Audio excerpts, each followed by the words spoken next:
ஆண்டவர் TMX முறுக்கு கம்பிகளின் அரசன்.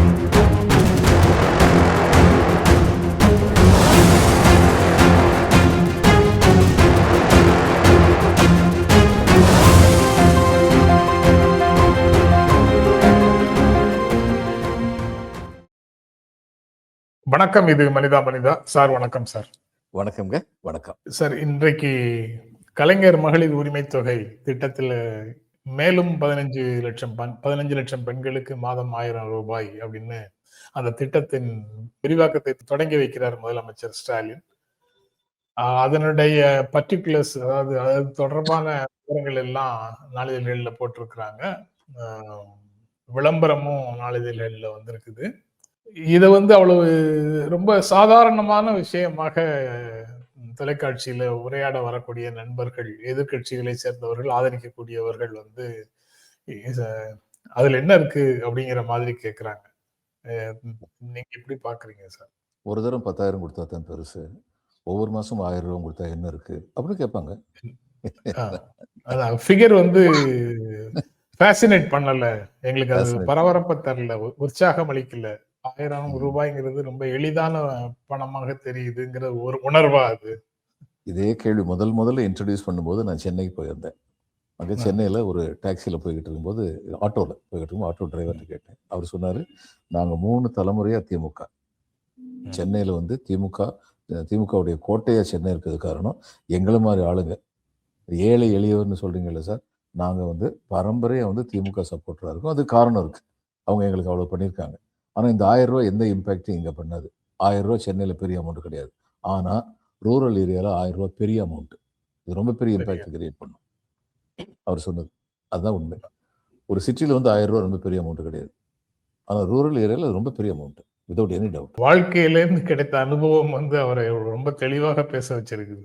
ஆமாம், தியரிட்டிக்கலா நம்ம பேசுறத அவர் ரொம்ப தெளிவாக முதல்லயே உணர்ந்து பேசுறாரு.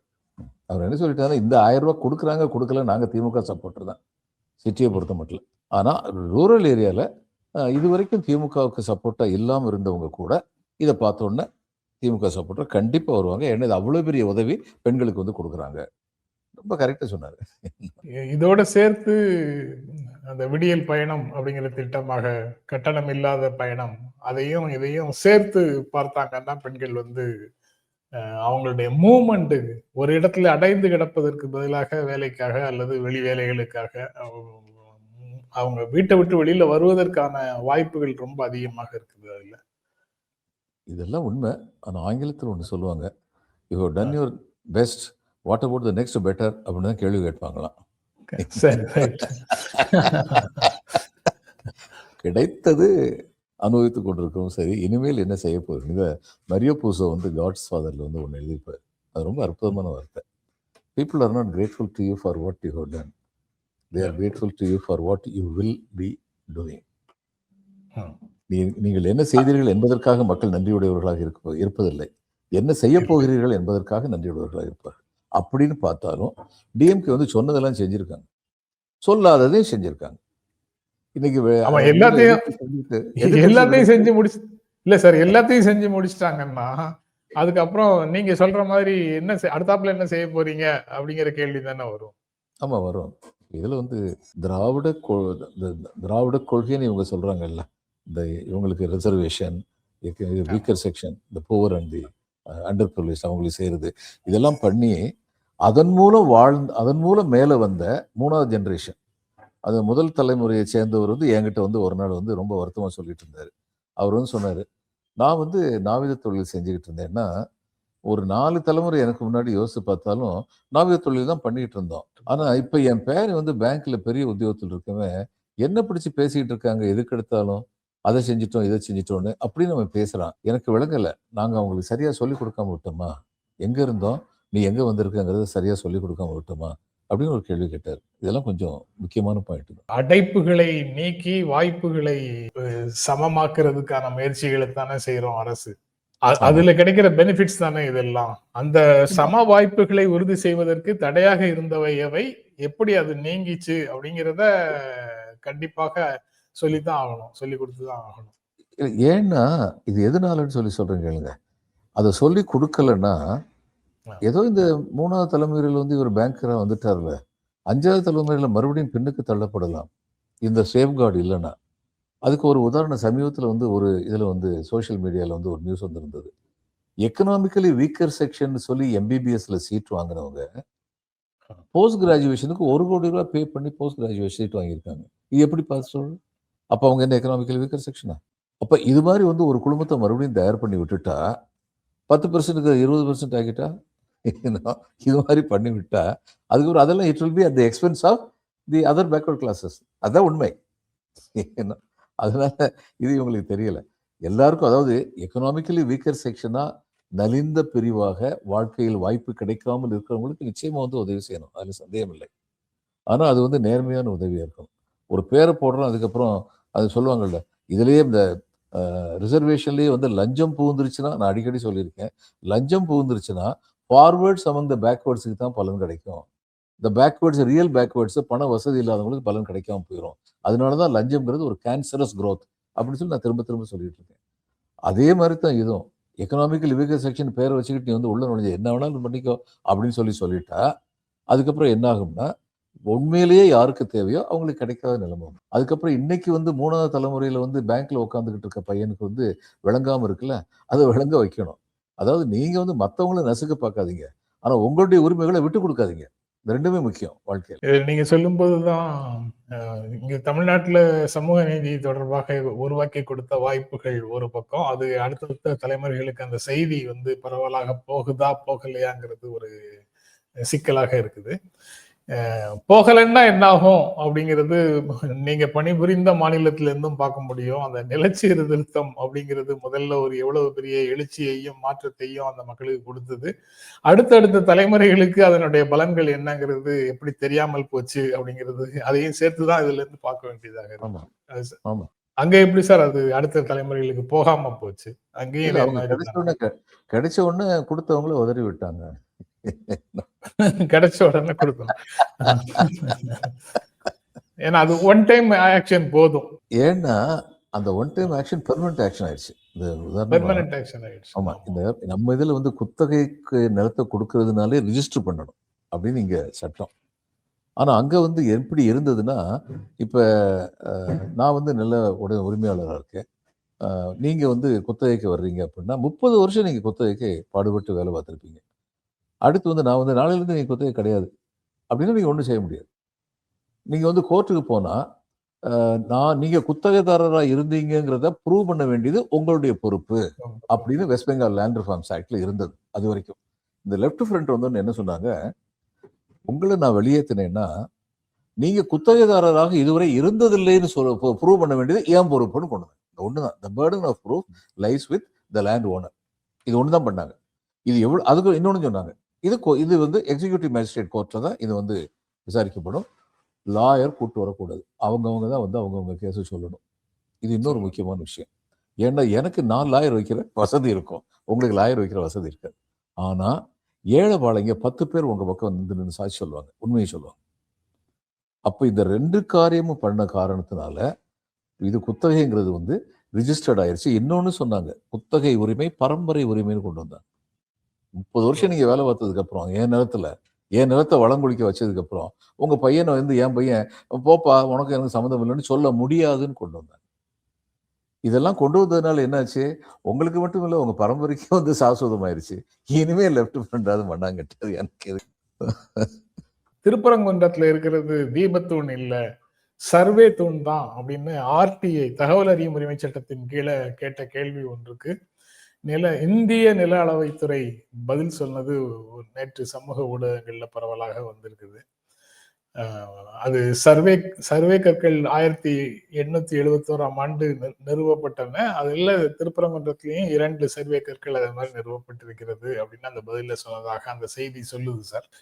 அதே சமயத்துல அங்க இந்த சர்வே தூண்னு இப்போ இந்த ஆர்டிஐ சொல்ற அந்த தீபத்தூண்னு நீதிமன்ற தீர்ப்பு சொல்ற அந்த தூண்ல தான் விளக்கேற்றணும், அது தீபம் ஏற்றணும் அப்படின்னு அதை வலியுறுத்தி நாங்கள் உண்ணாவிரதம் இருப்பதற்கு அரசுக்கு அனுமதி கொடுக்க சொல்லி ஆணையிடுங்கள்னு ஹைகோர்ட்ல வரக்கூடியதுக்கும் அனுமதி கொடுத்திருக்கிறாங்க அப்படின்னு ஒரு செய்தியும் இருக்குது. இது தொடர்பாக. இது 2 செய்திகளையும் எப்படி சார் பார்க்குறீங்க?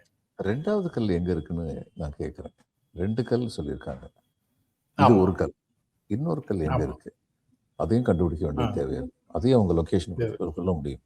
அப்ப அந்த ஆ, வாதம் வந்து பலமுள்ளதாக இருக்கும் அப்படிங்கிறது ஒண்ணு. சரி. 2வது வந்து என்னன்னா, மோகன் பகவத் வந்து ஆர்எஸ்எஸ் சீஃப் வந்து நேத்து திருச்சியில வந்து பேசியிருக்காரு. ஆமா, அப்படின்னு ரிப்போர்ட் வந்திருக்கு. அந்த ஆமா, ரிப்போர்ட் உண்மையா இருந்தால் அது ஆமா. ரொம்ப ஆபத்தான ஒரு பேச்சு. ஏன்னா அவர் என்ன சொல்லியிருக்காருன்னா, இது நாங்க இப்போதைக்கு வந்து எஸ்கலேட் பண்ண போறதில்ல. இல்ல. நீதிமன்றங்கள் மேல எங்களுக்கு நம்பிக்கை இருக்கு. நீதிமன்றங்கள் இந்துக்களுக்கு சார்பா கொடுப்பாங்கன்னு நம்பிக்கை இருக்கு. அப்படி கொடுக்கலன்னா அதுக்கப்புறம் நாங்க வந்து எஸ்கலேட் பண்ணுவோம்னா, இது என்னது? தீர்ப்பை இவரே டிசைட் பண்ண மாரி இருக்கு. சார் இதுல இந்துக்களுக்கு சார்பாக, முஸ்லிம்களுக்கு சார்பாகன்னு எங்க சார் ஒரு டிஸ்பியூட் வருது? எந்த இடத்துலயுமே அது வரலையே! வரல. இவங்க அது மாரி கிளப்புறாங்க வ இப்போ. அறநிலையத்துறைக்கும் அத சில வந்து இந்துக்களுக்கும், முஸ்லிம்களுக்கும் இடையில மனிதர்களுக்கும் உள்ள தானே, சில மனிதர்களுக்கும் அறநிலையத்துறைக்கும் தானே பிரச்சனை. அவங்களுக்கு திருப்பரங்குன்றத்துல வந்து தர்கா இருக்கதே பிடிக்கலங்க. அப்படின்னா சமணர்கள் இன்னும் கொஞ்சம் ஸ்ட்ராங்கா இருந்தாங்கன்னு வைங்க. திருப்பரங்குன்றத்துல முருகன் கோயில் இருக்கதே எனக்கு பிடிக்கல. நாங்க தானே ஒரிஜினலா இங்க இருந்தோம்னு சொல்லி அவங்க கேட்டாங்கன்னா என்ன செய்ய முடியும்? அதுல நான் ஏற்கனவே சொல்லியிருக்கேனே, தோப்பா வந்து ஆமா. தன்னுடைய ஆய்வு அறிக்கையில குடுத்திருந்தாரு. இது வந்து அழகர் கோயில்ல உள்ளது வந்து சமணர் கோயிலாத்தான் இருந்தது. அத மாத்துனாங்க. அப்படின்னு சமணர்கள் வந்து, நீங்க காலி பண்ணிட்டு போங்க அப்படின்னு சொன்னா, இவங்க என்ன பண்ணுவாங்க? இது மாரி எத்தனையோ கோயில் இருக்கு. பல கோயில்கள் வந்து ஆதி காலத்துல புத்த மத கோயில்களாவோ, சமண கோயில்களாவோ இருந்திருக்கு. அதுக்கப்புறம் அவைகள் மாற்றப்பட்டிருக்கின்றன. ஆனா நான் ஏற்கனவே சொல்லியிருக்கேன், இது ஒரு வேர்ல்டு வைடு ஆக்ஷன்.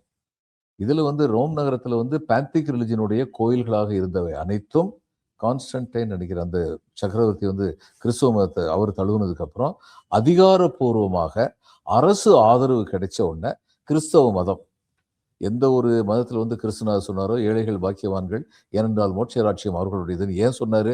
இந்த ஜென்மத்துல உனக்கு ஒண்ணுமே கிடைக்காதப்பா, அங்கேயாவது உனக்கு கிடைக்கும் அப்படிங்கிற மாதிரி ஒரு ஆறுதல் சொன்னாரு. இந்த ஜென்மத்திலேயே அவங்க என்ன பண்ணாங்க? அரசு ஆதரவு கிடைச்ச உடனே மாறி மாறி அந்த பேந்திக் ரிலிஜன் கோயில் அத்தனையும் சர்ச்சா மாத்தி விட்டாங்க.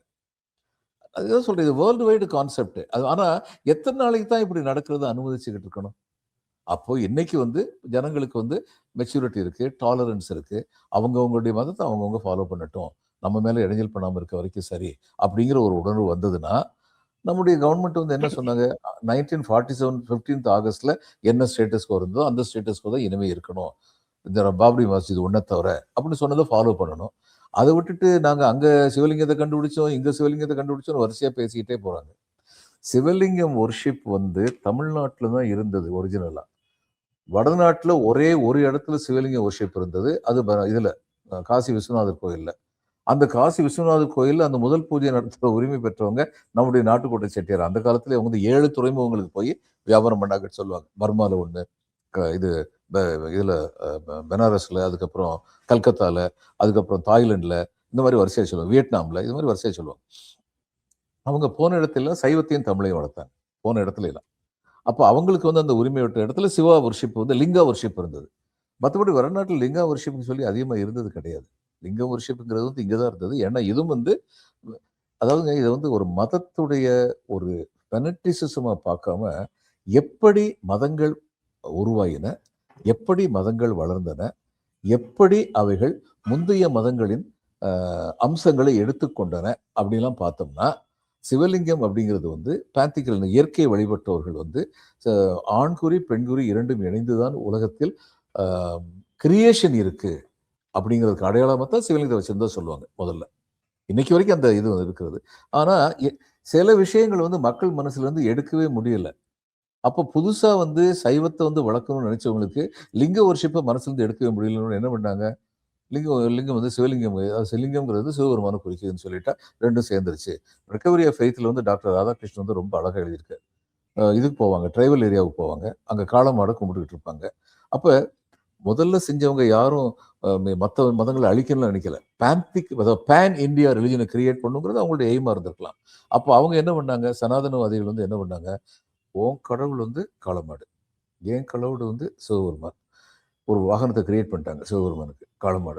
கிரியேட் பண்ணிட்டு, உன் கடவுள் மேல என் கடவுள் உட்கார்ந்திருக்காருன்னா, அப்ப என் கடவுள் பெரியவர் தானே! அப்ப 2 பேரையுமே கும்பிடலாமே! இப்படித்தான் இது காமாக்யா டெம்பிள் இருக்கு பாருங்க. இதுல வந்து அசாம்ல வந்து. அது வந்து ஒரிஜினலா வந்து ஒரு ட்ரைபல் டெம்பிளா இருந்தது. ரொம்ப அற்புதமான ஒரு இது. நான் போயிருக்கேன். இதுல குகையில இருக்கும். அதை வந்து என்ன சொல்லிட்டாங்க, டேக் ஓவர் பண்ணணுங்கிறதுனால பார்வதி மேல சிவனுமான் கோவம் வந்து 7 துண்டும் வெட்டி போட்டார். ஒரு துண்டும் இங்க இருக்கு. இன்னும் 6 துண்டும் வேற வேற இடத்துல இருக்கு. I don't remember exactly. அது எல்லாத்தையும் வந்து சைவ கோயிலா வந்து இந்து மத கோயில் இன்னைக்கு சொல்றோம். சைவ கோயிலை வந்து மாத்தி விட்டாங்க. இப்ப இதெல்லாம் வந்து நான் வந்து ஒரு கோபத்திலயும் ஆத்திரத்திலயும் இதுதான் this is what was naturally happening.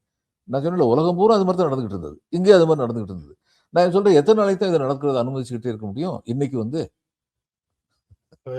Soviet union உருவானதற்கு பிறகு லெனின் பொறுப்பேற்றதற்கு பிறகு பல தேவாலயங்களை வந்து அவர் லைப்ரரிகளாக மாத்தினாரு, பப்ளிக் ஆபீஸ் கவர்மெண்ட் ஆபீஸ்களாக மாத்தினாரு அப்படின்னு ஒரு செய்தி இருக்கு சார். நான் அதுக்கப்புறம் இப்போ மாஸ்கோவுக்கு போய் பார்க்கும்போது அவ்வளவும் திரும்ப ஆர்த்தடாக்ஸ் சர்ச்சஸாக மாற்றப்பட்டது. சி சுப்பிரமணியம் வந்து ஒரு காலத்துல வந்து சோவியத் ரஷ்யாவுக்குலாம் போயிட்டு வந்தார். அதை பத்தி ஒரு பெரிய நூல் வெளியிட்டாங்க. வாசன் வந்து ஆனந்தவன் பப்ளிகேஷனா அவருடைய இதை வந்து இருந்தாங்க. அதுல வந்து அவர் பேசிட்டு இருந்தபோது ஒரு கம்யூனிஸ்ட் மெம்பர் வீட்டில் போய் பேசிட்டு இருக்கும்போது அந்த அம்மா கொஞ்சம் தயக்கத்தோட தன்னுடைய ஆமா நாங்க கடவுள் நம்பிக்கை உள்ளவங்க அப்படின்னு சொல்லி போட்டிருந்த சிலுவையை வந்து மறைச்சு வச்சிருந்த சிலுவை வந்து காமிச்சாங்க அப்படின்னு சொல்லி சீசு வந்து சுப்பிரமணியம் சொல்லுவாரு, மக்களுடைய ஆழ்ந்த நம்பிக்கைகள் என்றுமே வந்து அழிந்து விட போவதில்லை என்பார். அது மாதிரி தான் மறுபடியும் லைப்ரரி எல்லாம் சர்ச்சை ஆயிடுச்சு அப்படிங்கிறது. நம்பிக்கைகளுக்கு பெரிய அளவில் அவங்க விரோதமாக எதுவும் செய்ததாக தெரியல சார். அதை வீட்டுக்குள்ள வரைக்கும் வச்சு வீட்டுக்குள்ள சொந்த விஷயமாக வச்சிருக்கிற வரைக்கும் எதுவுமே பிரச்சனை இல்லை. அதான் அவங்களுடைய பிலாசபி அப்படித்தான் இருந்தது. நீங்க அது உங்களுடைய சொந்த விஷயம் சொந்தமா வச்சுக்கோங்க. பொது வெளியில கொண்டு வந்து அதனால ஒரு பிரச்சனையை உருவாக்காதீங்க. பிரச்சனையை உருவாக்க வேண்டாம். அந்த காலத்துல வந்து பெரியவங்க நம்ம ஊர்லயும் சொல்லியிருக்காங்க இல்லைங்க, அறியும் சிவனும் ஒண்ணு, இதை அறியாத வாயில மண்ணு அப்படின்னு சொல்லிட்டு கிராமத்துல ஒரு பழமொழி உண்டு. அதை நவீன காலத்துக்கு மாத்தினா இந்துவும் இஸ்லாமும் ஒண்ணு அப்படின்னு தானே சொல்லணும். அத அப்போ பிரைமரி ஃபோர்ஸஸா இருந்த 2 பேருக்கு அதை சொல்லியிருக்கிறாங்கன்னா இப்போ இதை சொல்லணும். இதைத்தான் இவர் காந்தி வந்து அந்த பாட்டை சொன்னாரு. ரகுபதி ராகவ ராஜாராம் பாவன சீதாராம் ஈஸ்வர அல்லா தேரேனாம் சப்கோ சன்மதி தே பகவான் அப்படின்னு இதைத்தான் சொன்னார் அவரு. பெரியவங்க எல்லாருமே அதான் சொல்லியிருக்காங்க. ஆனா ஒற்றுமையை பற்றி பேசுபவர்களுக்கு எதிர்காலம் இல்லை, பிளவுபடுத்துபவர்களுக்கு மட்டும்தான் எதிர்காலம்னு ஒரு தியரி. எதிர்காலம் இல்ல, எதிர்காலம் இல்லைன்னு நான் நினைக்கல. இம்மீடியட் ஃபியூச்சர் இல்ல. என்ன எதிர்காலம் வரும் இனி? அந்த திருச்சியில பேசும்போது அவர் சொன்னதாக மோகன் பகவத் வந்திருக்கும் போது சொன்னதாக ஒரு செய்தி படிச்சோம்ல சார், அந்த மாதிரி செய்தி இருக்குல்ல, அந்த செய்தியில நீதிமன்றங்கள் தான் என்னமே இதை பார்த்து கொள்ளும், அதனால நிம்மதியாக இருக்கிறோம்னு சொல்றாருல்ல. இந்த நீதிமன்றம் வரிசையாக அந்த பரவாயில்ல, அதுக்கு அடுத்து இன்னொன்னு சொன்னதான் அந்த செய்தியில இருக்கு. இது இந்துக்களுக்கு ஆதரவாகத்தான். அதான் மகாராஷ்டிரால உண்டான பாம்பே ஹைகோர்ட் நியூஸும் ஒண்ணு இருந்தது இன்னைக்கு பேப்பர்ல. 1993 மதக்கலவரத்துல குற்றம் சாட்டப்பட்டவர்கள்ல கடைசியாக இருந்த லாஸ்ட் அக்யூஸ்டு ஆல்சோ அக்யூட்டட் அப்படின்னு ஒரு செய்தி. 32 ஆண்டுகளுக்கு பிறகு குற்றம் சாட்டப்பட்டவர்ல கடைசி குற்றம் சாட்டப்பட்ட நபரும் குற்றமற்றவர் என்று விடுவிக்கப்பட்டார், அல்லது குற்றம் மெய்ப்பிக்கப்படவில்லை என்று விடுவிக்கப்பட்டார் அப்படின்னு ஒரு செய்தி நீதிமன்றத்துல நீதி கிடைச்சதுக்கான அடையாளமாக அது ஒண்ணு இருக்குது. அப்புறம் ஜேஎன்யூ மாணவர் உமர் காலித், அவர் வந்து 5 ஆண்டுகளுக்கு மேல உள்ள ஜெயில இருந்தாரு. இப்போ அவங்களுடைய சிஸ்டர் கல்யாணத்துக்கு போகணும் அப்படிங்கிறதுக்காக ஒரு இன்டரிம் பெயில் தற்காலிக ஜாமீன் கொடுத்திருக்கிறாங்க. அதுவும் ஒரு நீதிமன்ற செய்தியாக இருக்கு. அவர் ஏன் 5 ஆண்டுகளாக எந்த விசாரணையும் இல்லாம சிறையிலே இருக்கிறார் என்பதும் நீதிமன்றங்கள் நீதி வழங்கக்கூடிய தன்மையாக தெரியுது. ஒரு நம்ம சட்டமே இருக்கு.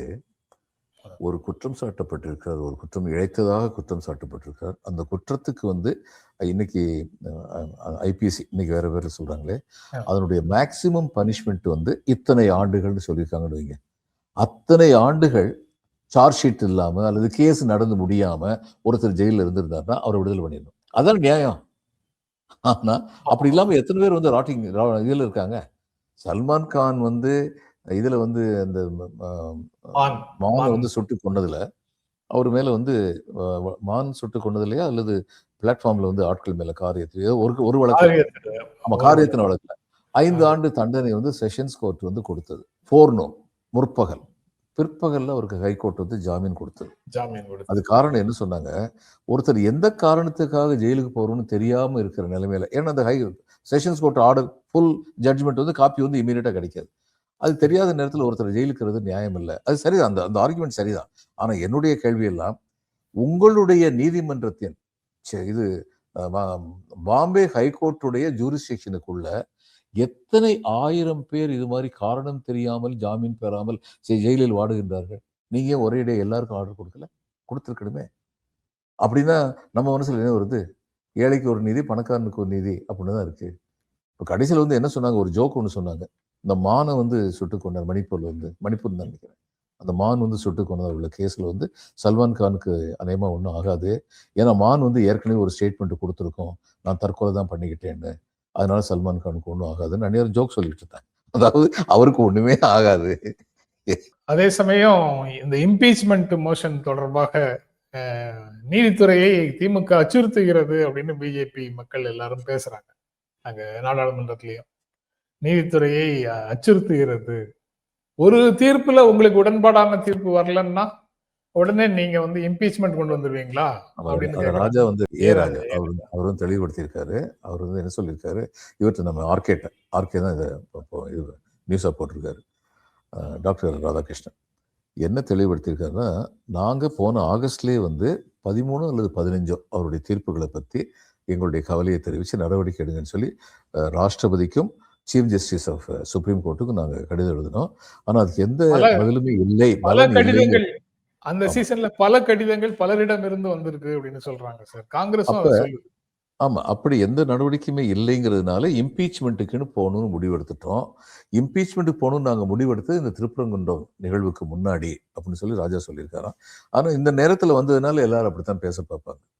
இந்த நேரத்தில் இந்த ஜட்மெண்ட்டுக்கு அப்புறம் இம்பீச்மெண்ட்டுக்கு கொண்டு வந்திருக்காங்கன்னு சொல்லி அப்படித்தான் பேச பார்ப்பாங்க. ஆனால் அவர் உண்மையை தெளிவுபடுத்தியிருக்காரு. அதற்கு பிறகு சார் இந்த தேர்தல் அரசியலை ஒட்டி செய்திகள், எஸ்ஐஆருக்கு இன்னும் ஒரு 3 நாள் எக்ஸ்டென்ஷன் அப்படின்னு ஒரு செய்தி இருக்கு.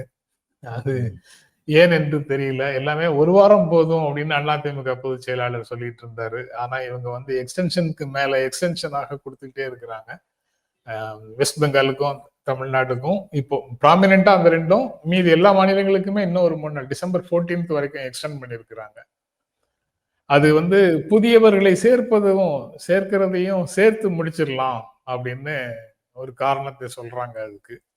ஆனா தேர்தல் ஆணையம் ஆளும் கட்சியின் கைப்பாவையாக மாறிவிட்டது அப்படின்னு காங்கிரஸ் ராஜ்யசபாலையும் இதுலயும் லோக்சபாலையும் திரும்ப திரும்ப பேசிட்டு இருக்குது. அது ஒரு செய்தி சார்.